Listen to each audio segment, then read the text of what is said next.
حضرت سیدنا ابو امامہ رضی اللہ تعالیٰ عنہ ارشاد فرماتے ہیں، نبی کریم صلی اللہ تعالیٰ علیہ وسلم کے زمانے اقدس میں ایک نوجوان رسول اللہ صلی اللہ علیہ وسلم کی بارگاہ میں حاضر ہوا اور عرض کرنے لگا، یا رسول اللہ صلی اللہ علیہ وسلم ائذن لی فی الزنا، اللہ کے نبی صلی اللہ علیہ وسلم آپ مجھے اجازت دیجئے، مجھے آپ حکم کیجئے، اجازت چاہتا ہوں آپ سے زنا کے متعلق، بدکاری کرنا چاہتا ہوں۔ فصاح بہ الناس، محفل میں بیٹھے تمام لوگ شور کرنے لگے، برا منایا انہوں نے کہ اللہ کے نبی کی بارگاہ میں اس قسم کی جرت کر رہے ہو، تم ایسی باتیں کر رہے ہو۔ ابو امامہ رضی اللہ تعالیٰ عنہ فرماتے ہیں، رسول کریم صلی اللہ تعالیٰ علیہ وسلم نے فرمایا، اس نوجوان کو میرے قریب لاؤ۔ جب رسول اللہ صلی اللہ تعالیٰ علیہ وسلم کی بارگاہ اقدس میں اس نوجوان کو قریب کیا گیا، وہ اللہ کے نبی کی بارگاہ میں حاضر ہوا اور رسول اللہ صلی اللہ تعالیٰ علیہ وسلم کے قریب ہو گیا، تو رسول کریم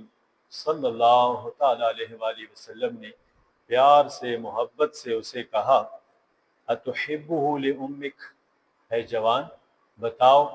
اگر یہی کام تمہاری ماں کے ساتھ کیا جائے تو تم اسے پسند کرو گے؟ یہی چیز جس کی اجازت تم مجھ سے طلب کر رہے ہو، خدا نخواستہ اگر یہی معاملہ کوئی شخص تیری والدہ کے ساتھ، تیری ماں کے ساتھ ایسا کرنا چاہے تو تجھے یہ پسند ہے؟ قال لا، نوجوان بولا، نہیں یا رسول اللہ صلی اللہ علیہ وسلم، میں کبھی بھی یہ پسند نہیں کروں گا کہ کوئی شخص میری ماں کے ساتھ بدکاری کرے۔ قال رسول اللہ صلی اللہ علیہ وسلم، اللہ کے نبی صلی اللہ تعالیٰ علیہ وآلہ وسلم نے فرمایا، وَكَذَلِكَ النَّاسُ لَا تُحِبُّونَهُ لِأُمَّهَاتِهِمْ، اے جوان جیسے تجھے پسند نہیں ہے کہ کوئی شخص تیری ماں کے ساتھ بدکاری کرے، تو اسی طرح لوگ بھی اس بات کو پسند نہیں کرتے، کوئی بھی شخص یہ پسند نہیں کرتا کہ اس کی ماں کے ساتھ ایسا معاملہ کیا جائے۔ پھر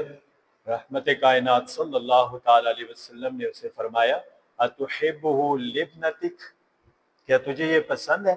کہ کوئی شخص تیری بیٹی کے ساتھ اس قسم کا معاملہ کرے، بدکاری کرے اسے؟ نوجوان پھر بولا، اے اللہ کے نبی صلی اللہ علیہ وسلم، ہرگز مجھے یہ بات پسند نہیں ہے کہ کوئی شخص میری بیٹی کے ساتھ بدفعلی کرے، بدکاری کرے۔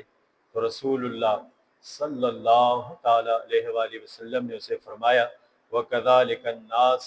لَا يُحِبُّونَهُ لِبَنَاتِهِمْ، اے جوان جیسے تو اس بات کو پسند نہیں کرتا کہ کوئی شخص تیری بیٹی کے ساتھ ایسا معاملہ کرے، زنا کرے، بدکاری کرے، تو اسی طرح اور لوگ بھی اس بات کو محبوب نہیں رکھتے، کوئی بھی شخص یہ پسند نہیں کرتا کہ اس کی بیٹی کے ساتھ ایسا معاملہ کیا جائے۔ نبی رحمت صلی اللہ تعالیٰ علیہ وآلہ وسلم نے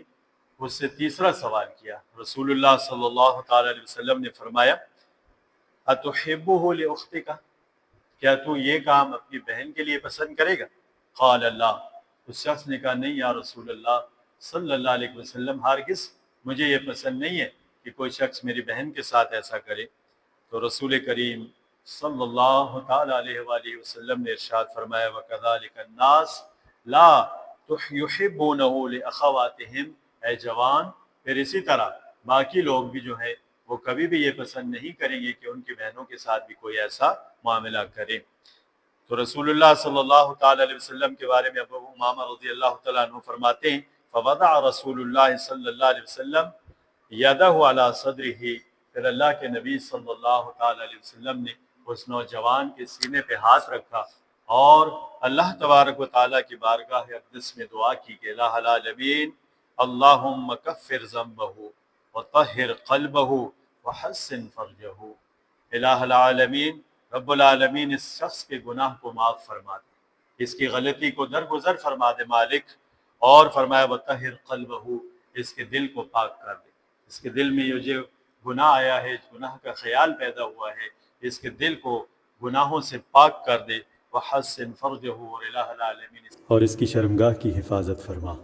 تو رسول اللہ صلی اللہ تعالیٰ علیہ وآلہ وسلم نے اس نوجوان کو دعا دی۔ دعائے رسول کی برکت سے حدیث میں آتا ہے کہ پھر اس نوجوان کے دل میں کبھی اس گناہ کا خیال بھی نہیں گزرا۔ اس لیے میرا تمام نوجوانوں سے خصوصاً یہ پیغام ہے کہ وہ اس دعا کو خصوصی طور پہ یاد کریں، صبح شام اپنی دعاؤں میں اس کو پڑھا کریں، ہر نماز کے بعد پڑھیں، تاکہ اللہ تبارک و تعالی ہم سب کو اس عظیم گناہ سے بچنے کی توفیق عطا فرمائے۔ دعا یہ ہے، اللہم اغفر ذنبی وطہر قلبی واحسن فرجی۔ یہ دعا یاد کریں اور اس کو اپنی تمام دعاؤں کا حصہ بنائیں، تاکہ اللہ تبارک و تعالی جل شانہ ہمیں